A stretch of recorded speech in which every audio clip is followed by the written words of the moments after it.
ٹھیک ہے، جس سے ہم بات کر رہے ہیں، جس کو ہم اپنی بات پہنچا رہے ہیں لکھ کر، وہ کون ہے؟ اس خط لکھنے والے کو، جس کو ہم خط لکھ رہے ہیں اس کو کہا جاتا ہے مکتوب علیہ۔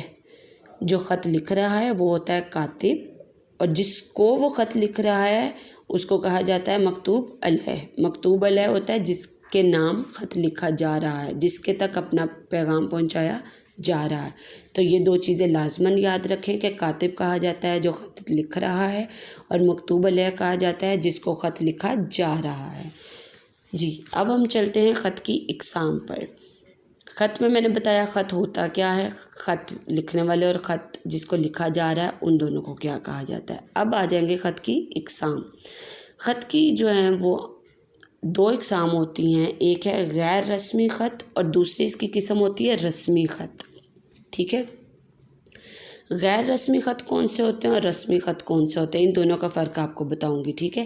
ہم اپنے جو ہے نصاب میں جب خط لکھتے ہیں تو وہ ہم مختلف لوگوں کو لکھ رہے ہوتے ہیں، کبھی بہن کو لکھ رہے ہیں، کبھی ماں کو لکھ رہے ہیں، کبھی بھائی کو لکھ رہے ہیں، والد صاحب کو لکھ رہے ہیں، اپنے استاد کو لکھ رہے ہیں، لیکن ان سے ہٹ کر ہم اکثر جو ہے وہ کسی نہ کسی شعبہ سے تعلق رکھنے والے کسی افسر کو لکھ رہے ہیں، یا کسی سرکاری ادارے میں ہم اپنا خط بھیج رہے ہیں کہ صفائی کا جو ہماری گلے میں یا ہمارے محلے میں خاکروب ہے، کام کرنے صفائی کرنے والا ہے، وہ صفائی کا روز نہیں آتا، اس کی اگر ہم کوئی شکایت کرنے کے لیے لکھ رہے ہیں، یا کتب فروش کو ہم لکھ رہے ہیں، یا ہم نے کوئی کتابیں منگوانی ہیں، ٹھیک ہے۔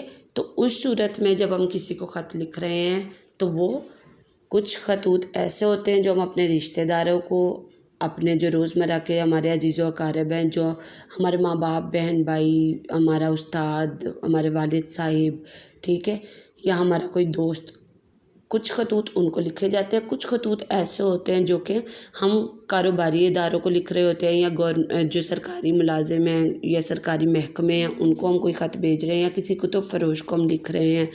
تو جب ایسے لوگوں کو لکھا جاتا ہے وہ ان خطوط کو کیا کہا جاتا ہے، اور جو رشتہ داروں کو، گھر والوں کو لکھے جاتے ہیں ان خطوط کو کیا کہا جاتا ہے، وہ فرق یہاں پر بتاؤں گی، ٹھیک ہے۔ میں نے خط کی دو اقسام یہاں پر آپ کو بتائی ہیں، ایک بتائی غیر رسمی خط، دوسرا بتایا رسمی خط۔ تو پہلے ہم دیکھتے ہیں غیر رسمی خط کس کو کہتے ہیں۔ غیر رسمی خط بیٹا وہ ہوتے ہیں جو ہم اپنے دوستوں کو، رشتہ داروں کو، عزیز و اقارب کو، اپنے استاد کو، اپنے والد کو، اپنی والدہ کو، اپنی بہن کو، اپنی سہیلی کو، کسی کو بھی جو ہم لکھ رہے ہیں، جو ہمارے قریبی رشتہ دار ہیں، جو ہم سے تعلق رکھنے والے ہیں، جو ہماری روزمرہ میں ہمارے ساتھ رہنے والے لوگ ہیں، جو ہمارے اپنے ہیں، ان کو جو خط لکھے جاتے ہیں وہ ہوتے ہیں غیر رسمی خط، ٹھیک ہے۔ دوسرا ہے رسمی خط۔ رسمی خط ان کو لکھے جاتے ہیں جو کاروباری اداروں کو بھیجنے ہوں، ہم نے خط سرکاری محکموں کو لکھے ہوں، تو ایسے خطوط جو سرکاری محکموں کو بھیجے جا رہے ہیں، یا کاروباری تعلقات میں کسی کاروباری بندے کو لکھے جا رہے ہیں، یا کاروباری اداروں میں بھیجے جا رہے ہیں، تو وہ خطوط کون سے ہوتے ہیں؟ رسمی خطوط، ٹھیک ہے۔ ان میں جو ہم بات کرتے ہیں، پہلے ہم آ جاتے ہیں غیر رسمی پر۔ غیر رسمی خط جو ہوتے ہیں نا بیٹے، اس میں ہم جو ہے نا وہ اپنے رشتہ دار یا اپنے دوست، اپنے بہن بھائی کے ساتھ جو بات کرتے ہیں اس میں ہم اپنی خیریت بھی بتاتے ہیں اور ان کی خیریت بھی معلوم کرتے ہیں۔ یہ اصول ہوتا ہے اس خط کا۔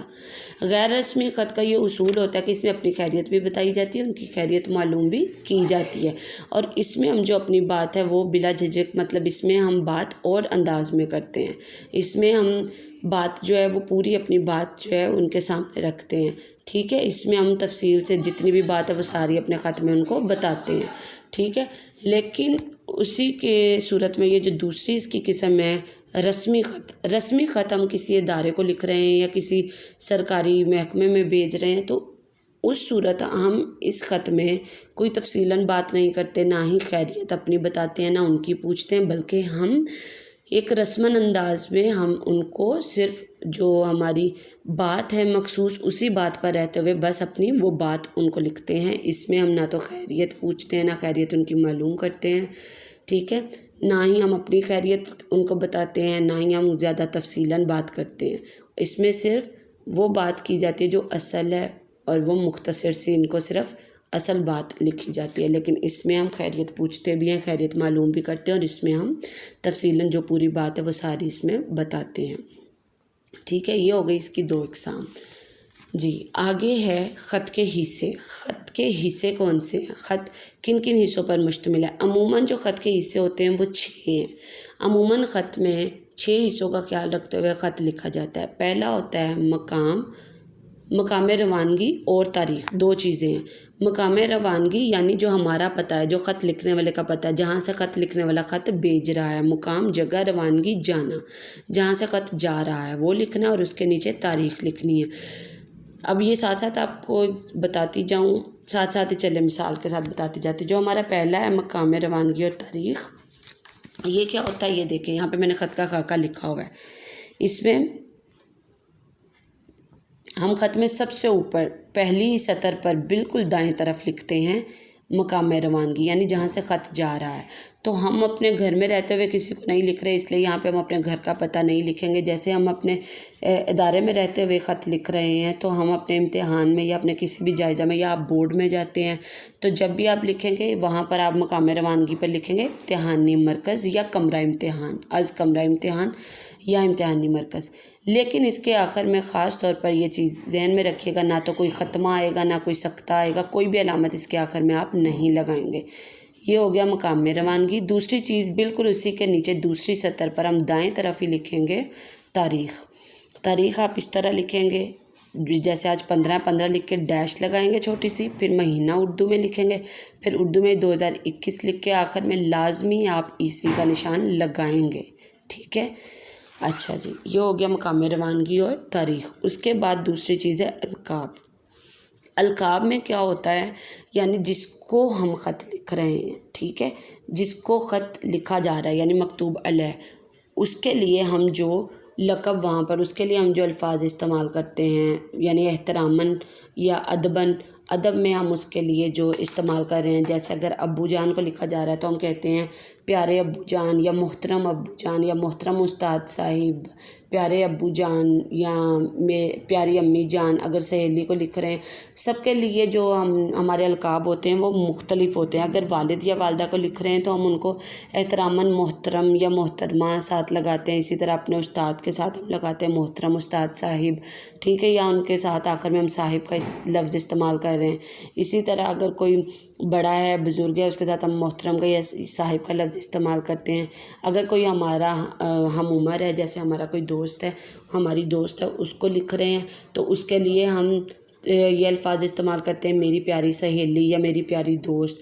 تو اس کے ساتھ ہم صاحب یا جناب کا لفظ نہیں لگاتے. اسی طرح اپنے چچا، ماموں، تایا کو لکھ رہے ہیں تو ان کے ساتھ ہم لگاتے ہیں میرے پیارے چچا جان، ان کے ساتھ جان کا لفظ، جیسے ماموں جان، تایا جان، پھپھو جان. ٹھیک ہے. تو مختلف جو رشتے ہوتے ہیں ان کو ذہن میں، ان کو سامنے رکھتے ہوئے مختلف القاب کا استعمال کیا جاتا ہے. اگر یہاں پر ہم والد کے نام لکھ رہے ہیں تو ہم یہاں پر اچھا جب ہم نے مقام روانگی اور تاریخ لکھ لینا ہے تو ہم نے تیسری سطر خالی چھوڑنی ہوتی ہے. پھر چوتھی سطر پر ہم بالکل درمیان میں القاب لکھتے ہیں. جس کے نام ہم نے خط لکھنا ہے اس کا لکھا جاتا ہے. یہاں پر جیسے والد کو لکھ رہے ہیں تو ہم لکھیں گے محترم والد صاحب یا میرے پیارے ابو جان. تو جب ہم یہ لکھیں گے اس کے ساتھ ہم ندائیہ کی علامت لازمی لگائیں گے اور یہ بالکل درمیان میں لکھا جاتا ہے. ٹھیک ہے. اس کے بعد آ جاتا ہے آداب. تیسرے نمبر پر آداب. جب ہم نے مقام روانگی بھی لکھ لی، تاریخ بھی لکھ لی، ہم نے ان کو مخاطب بھی کر لیا جس کے ساتھ اب ہم نے بات کرنی ہے. اب جب ہم نے اس کو مخاطب کر لیا ہے تو اگلی چیز ہوتی ہے اس کو سلام کرنا. ٹھیک ہے. اب کیا کریں گے تیسرے نمبر پر جب ہم نے یہ دونوں چیزیں لکھ لی، القاب ہو گیا، اس کے بعد ہم آ جائیں گے چوتھی سطر پر بالکل دائیں طرف. وہاں پر ہم لکھیں گے السلام علیکم. ٹھیک ہے. السلام علیکم کے بعد بھی یہ والی علامت لازمی ہم لگائیں گے. اور جب السلام علیکم لکھیں گے تو اس میں سب سے اہم چیز یہ ذہن میں رکھنی ہے کہ جب السلام علیکم لکھا جاتا ہے تو الف کے بعد لام کا استعمال سین کے ساتھ لازمی کیا جاتا ہے.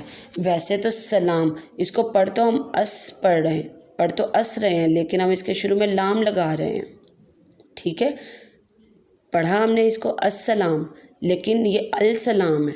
تو یہ ہم نے عربی سے یہ چیز لی ہے. اردو جو ہے وہ بہت سی زبانوں کا مجموعہ ہے، فارسی، عربی، انگریزی، ٹھیک ہے، بہت سی زبانوں سے مل کر یہ زبان بنی ہے۔ تو اس میں ہم نے بہت سی زبانوں کے جو طریقہ کار ہے، بہت سی زبانوں کو لکھنے کا طریقہ کار ہم نے یا بولنے کا طریقہ کار ہم نے مختلف زبانوں سے جو ہے وہ لیا ہے اردو میں، ٹھیک ہے۔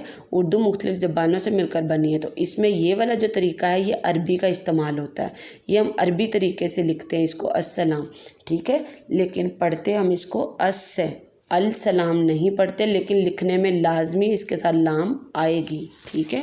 تو یہ بات ذہن میں رکھنی ہے، جب بھی آپ نے خط میں یہ لکھنا ہے السلام علیکم تو الف کے بعد سین لکھنے سے پہلے لام کو اس کے ساتھ لازمی ملانا ہے، ٹھیک ہے۔ السلام نہیں اس کو پڑھا جاتا، پڑھا السلام علیکم جاتا ہے، لیکن لام کا استعمال یہاں پہ لازمی کیا جاتا ہے۔ اور بہت سے بچے السلام علیکم میں یہاں پر واؤ کا استعمال کر دیتے ہیں۔ السلام علیکم اس کو اس لیے پڑھا جاتا ہے کہ میم کے اوپر پیش ہوتی ہے، ہم یہاں پر اعراب کے ساتھ نہیں کر رہے ہوتے، اس لیے اس کے اوپر میم کے اوپر پیش ہوتی ہے، اس لیے اس کو السلام پڑھا جاتا ہے، اس میں واؤ کا استعمال نہیں کیا جاتا۔ یہ بات لازمی، اس کے بارے میں دونوں باتیں جو میں نے بتائی ہیں وہ ذہن میں رکھنی ہے۔ اس کے بعد ہے ہمارا نفس مضمون، یہ سب سے جو چیز ہے چوتھے نمبر والی، یہ ہے جس میں ہم اپنی اصل بات کرتے ہیں، ٹھیک ہے۔ ہم نے شروع میں مقام روانگی لکھ دیا، تاریخ لکھ دیا، جس کے ساتھ بات کرنی اس کو مخاطب کر لیا، اس کو سلام بھی کر دیا۔ اب ہم نے اپنی اگلی بات شروع کرنی ہے۔ نفس مضمون میں کیا ہوتا ہے، اس میں ہم اپنی اصل بات لکھ رہے ہیں، جس چیز پر ہم خط لکھ رہے ہیں، جو ہمارا خط ہے کا اصل ہمارا موضوع ہے وہ کیا ہے، وہ ہم نفس مضمون میں لکھتے ہیں۔ جو ہم نے بات کرنی ہے، جس کو ہم نے خط لکھا ہے، اس کے ساتھ جو بات ہم نے کرنی ہے، اس تک ہم نے اپنی جو بات پہنچانی ہے وہ نفس مضمون میں لکھی جاتی ہے۔ اس کا ایک اصول ہوتا ہے بیٹے، جب ہم نے نفس مضمون لکھنا ہے تو اس میں ہم نے خیریت بھی، اگر ہم اپنے کسی رشتہ دار کو، دوست کو، ماں باپ کو، بہن بھائی کو لکھ رہے ہیں تو ہم نے لازماً سب سے پہلے خیریت اپنی بتاتے ہوئے اس کی خیریت پوچھنی ہے۔ اس کے بعد اگلی بات ہم نے شروع کرنی ہے، اس میں ہم نے وجہ بتانی ہے، کیا وجہ ہے جس لیے ہم خط لکھ رہے ہیں، کیا بات ہے اصل، وہ ساری جب ہم نے لکھنی ہے تو اس میں ہم نے سب سے ایک اہم چیز ذہن میں رکھنی ہے کہ ہم نے جو اپنی اصل بات ہے وہ کرنی بھی مکمل ہے، لیکن وہ بات ہم نے مختصر انداز میں کرنی ہے۔ ہم نے نفس مضمون لکھتے ہوئے خاص طور پر اس چیز کا خیال رکھنا ہے کہ ہم نے اپنی بات کو بہت کھینچنا نہیں ہے، ہم نے بات کو، اسی بات کو بار بار الفاظ کا رد و بدل کرتے ہوئے بات لمبی نہیں کرنی، بلکہ ہم نے مخصوص الفاظ کا چناؤ کرتے ہوئے مختصر انداز میں، سادہ زبان میں، عام فہم الفاظ میں، یعنی عام فہم کا مطلب ہوتا ہے، فہم ہوتا ہے سمجھ عام فہم یعنی جو آسانی سے سمجھ آ جانے والے الفاظ ہوں، مختصر ہو، ٹھیک ہے، سادہ زبان کا استعمال کرتے ہوئے ہم نے نفس مضمون لکھنا ہے، تاکہ جس کو ہم نے خط لکھا ہے، ہو سکتا ہے وہ زیادہ پڑھا لکھا نہ ہو سکتا ہے وہ کم پڑھا ہو سکتا ہے کسی بچے نے وہ خط پڑھ کے سنانا ہو، تو اس لیے ہم نفس مضمون میں جو بھی بات لکھیں گے وہ مختصر لکھیں گے، سادہ زبان کا استعمال کریں گے، آسان فہم الفاظ کا استعمال کرتے ہوئے لکھیں گے، تاکہ پڑھنے والے کو آسانی سے سمجھ آ جائے اور ہم جو بات کرنا چاہ رہے ہیں وہ پڑھے، اور اس کو اگر بہت لمبا ہوگا نفس مضمون تو وہ پڑھ کے اکتا سا جائے گا کہ بات بہت لمبی کھینچی ہوئی ہے، تو اس میں بات ہم کھینچیں گے نہیں بلکہ مختصر بات کرتے ہیں، ٹھیک ہے۔ نفس مضمون کیا ہوتا ہے، جو السلام علیکم کے بعد عرض ہے کہ میں خیریت سے ہوں اور امید کرتی ہوں آپ بھی خیریت سے ہوں گے، یہ ہم نے لازمی لکھنی ہے اگر ہم اپنے کسی رشتہ دار کو لکھ رہے ہیں، اور اگر ہم کسی ادارے میں بھیج رہے ہیں، کسی محکمے میں بھیج رہے ہیں تو وہاں پہ ہم السلام علیکم کے بعد اپنی جو بات ہے سیدھا اسی بات پر آ جائیں گے، ٹھیک ہے۔ تو یہاں پر نفس مضمون جس میں ہم اپنی اصل بات لکھتے ہیں، وہاں پہ میں نے ڈاٹ لگا دی ہیں، ٹھیک ہے، وہ آگے ہم اپنے خط کو ڈسکس کریں گے۔ اس کے بعد آتا ہے اختتامیہ، جو ہم نے اپنے نفس مضمون کے بعد اپنا اختتام کرنا ہوتا ہے خط کا، اس میں ہم کوئی نہ کوئی دعائیہ کلمات پر اس کا اختتام کرتے ہیں، آخر میں ہم کوئی نہ کوئی دعا سلام کے ساتھ اس کا اختتام کرتے ہیں۔ جیسے اگر ہم گھر میں کسی کو لکھ رہے ہیں تو ہم آخر میں کہتے ہیں گھر میں سب کو میرا سلام کہنا، کسی دوست کو، چچا تایا کو لکھ رہے ہیں تو ان کو کہتے ہیں اپنے گھر میں سب کو میرا سلام کہنا، یا چھوٹی کو میرا پیار دینا، یا چچی تائی کے خدمت میں میرا سلام دینا، ٹھیک ہے، تو یہ سب جو دعائیہ کلمات ہوتے ہیں ان پر اختتام کیا جاتا ہے. جیسے یہ میں نے نفس مضمون جتنا بھی ہے وہ لکھ لینے کے اگلی سطر پر ہم بالکل دائیں طرف شروع کرتے ہیں، گھر میں سب کو میرا سلام کہیے گا، یا جس کو خط لکھا جا رہا ہے اس حساب سے ہم یہاں پر لکھ دیتے ہیں کہ چھوٹی کو پیار دینا، یا چچی کی خدمت میں میرا آداب کہنا، یا تائی کی خدمت میں میرا آداب کہنا. اگر اپنے استاد کو لکھ رہے ہیں تو آپ کہتے ہیں کہ آپ کی خدمت میں میرا سلام. ٹھیک ہے، اور وسلام کرتے ہوئے پھر آپ اختتام جو ہے وہ وسلام کے ساتھ کرتے ہیں، کوئی نہ کوئی دعائیہ کلمات کے ساتھ آپ وسلام اور آپ کی اپنا رشتہ بتاتے ہوئے اختتام کرتے ہیں. اختتام میں یہ سب آ جاتا ہے کہ آپ دعائیہ کلمات کا استعمال کرتے ہوئے اختتام کر رہے ہیں وسلام کے ساتھ، اور اپنا یہاں پہ کچھ نہ کچھ لکھ رہے ہیں. جیسے آپ لکھ دیتے ہیں آپ کا فرما بردار. اگر اپنے استاد کو، والد کو، چچا تایا کو لکھ رہے ہیں، اگر چچا تایا پھوپھی ان کو لکھ رہے ہیں تو ان کے ساتھ آپ کا جو رشتہ ہے یہاں پر آپ وہ لکھتے ہوئے اختتام کرتے ہیں. اگر کسی سہیلی کو لکھ رہے ہیں تو یہاں پہ لکھتے ہیں آپ کی پیاری دوست. اپنا رشتہ لکھنا ہے آپ نے. ٹھیک ہے، وسلام جب آپ نے لکھنا ہے تو وہ آپ نے بالکل بائیں طرف لکھنا، اور اس میں بھی آپ نے سین سے پہلے لام کا استعمال لازمی کرنا ہے. ٹھیک ہے، وسلام کے بعد کوئی علامت نہیں آئے گی، نہ کوئی ختمہ، نہ کوئی سکتہ، کچھ بھی نہیں. بالکل اس کے نیچے آپ لکھیں گے جو آپ کا رشتہ ہے، مکتوب علیہ کے ساتھ جو آپ کا رشتہ ہے، جس کو خط لکھا ہے اس کے ساتھ آپ کا کیا رشتہ ہے. میں نے یہاں پہ والد کا لفظ استعمال کیا تھا تو اس لحاظ سے یہاں پہ میں نے لکھ دیا آپ کی بیٹی. اگر دوست کو لکھا جائے گا یہاں لکھا جائے گا آپ کی پیاری دوست. اگر چچا تایا کو لکھا جا رہا ہے تو لکھا جائے گا آپ کی بھتیجی. ٹھیک ہے، اگر ننیال میں کسی کو لکھا جا رہا ہے یعنی امی کے جو خاندان والے ہیں وہاں پر لکھا جائے گا آپ کی بھانجی. ٹھیک ہے، اور اگر اپنے کسی استاد کو لکھ رہے ہیں تو آپ لکھیں گے آپ کی فرما بردار یا آپ کے فرما بردار شاگرد. اس کے بالکل نیچے آپ لکھیں گے نام. نام لکھنے سے پہلے آپ یہ نام کی ہیڈنگ اس طرح لازمی دیں گے. نام کی ہیڈنگ لازمی دینی، صرف نام نہیں لکھ دینا بلکہ ہیڈنگ لازمی دینی ہے. اس کے بعد یہ رابطے کا نشان لگانا ہے، پھر اپنا نام لکھنا ہے. یہاں پر آپ اپنا نام یہاں لکھیں گے لازمی. اگر آپ نام کی بجائے علی ب جیم لکھنا چاہ رہے ہیں تو اس سے پہلے یہ ہیڈنگ لازمی دیں گے. ٹھیک ہے، اس کے بالکل نیچے لکھا جاتا ہے پتہ. پتہ میں آپ لکھیں گے صرف فیصل آباد. اپنے گھر کا پورا پتہ نہیں لکھنا.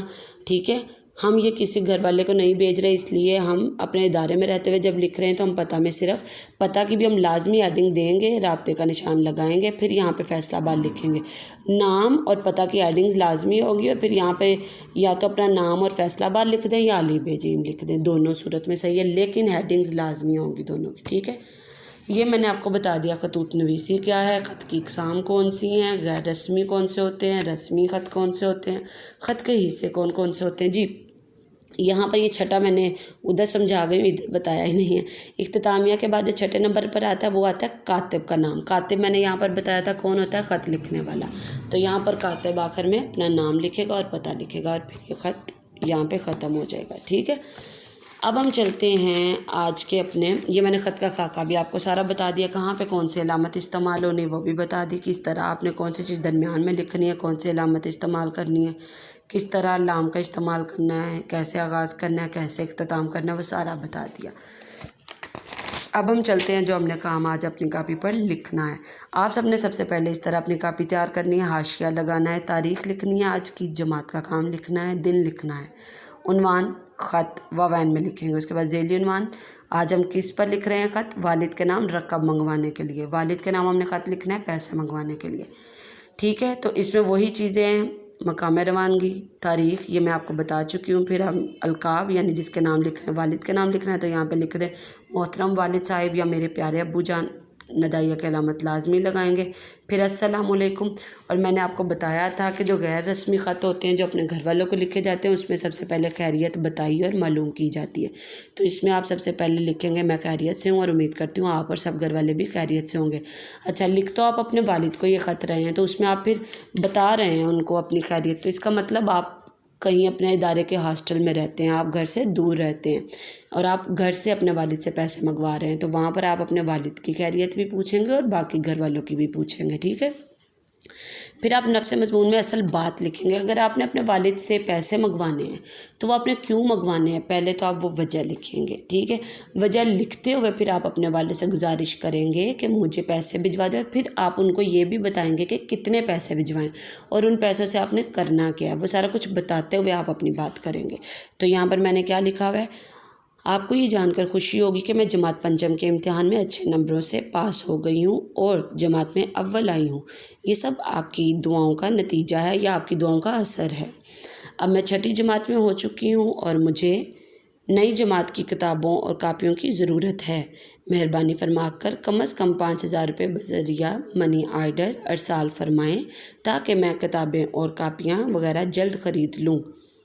پھر ہم نے آخر میں جو اختتام کرنا ہے وہ گھر والوں کو سلام دیتے ہوئے کرنا ہے، تو ہم اگلی سطر پر لکھیں گے گھر میں سب کو میرا سلام کہیے گا۔ پھر ہم بائیں طرف بالکل لکھیں گے جو ہم نے اختتام پر لکھنا ہے والسلام۔ اب ہم کیا لکھتے ہیں اپنے والد کی بیٹی، تو یہاں پر لکھیں گے اپنا رشتہ آپ کی بیٹی، پھر نام کی ہیڈنگ دے کے یہاں پر اپنا نام لکھیں گے اور پھر پتہ میں فیصل آباد، ٹھیک ہے۔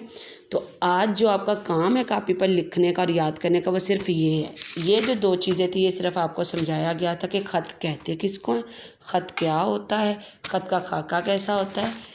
جو آپ نے آج کرنا ہے وہ صرف یہ کرنا ہے، یہ آپ نے اپنی کاپی پر لکھنا بھی ہے اور یاد بھی کرنا ہے۔ اور کون سی کاپی پر لکھنا ہے؟